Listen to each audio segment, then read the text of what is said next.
if you were sort of having a conversation with one of your participants, or someone in support group who sort of just wasn't certain about the research process in general, and what would you say to them to sort of explain to them why it's important to participate?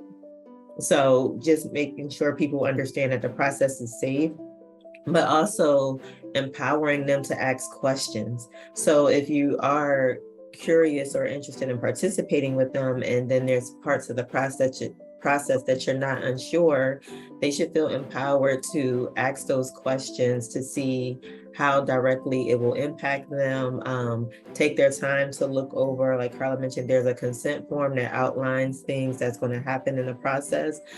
Take your time to read through and look through that, answer any questions, but then also encourage them on the diversity piece, of the importance of, like, we want to see people of color in clinical trials. Like Carla mentioned, there's a small portion of African American women in the trials, but it's a disease that primarily affects African American women.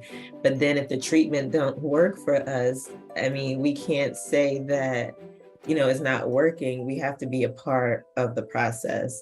So I don't think a lot of people know that they can participate in a clinical trial, because it is not something that is broadcasted when they go to the doctor's office. So I think just for the awareness is the first part, right? Making sure that they are aware that there are options and an opportunity for you to be a part of something bigger for yourself and for, again, the community, especially of any age. It doesn't matter what age you are.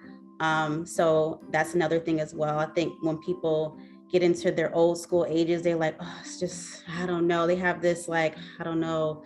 I just want to stick with what I have. And sometimes people do want to stick with what they have. But if you do know that there's an option, it could lesser your symptoms. Going back to the symptoms part, I think being real about that, right? We all will have symptoms, but if we can definitely suppress those and to find something that will work for you in the long term, that is the biggest thing I would say to them.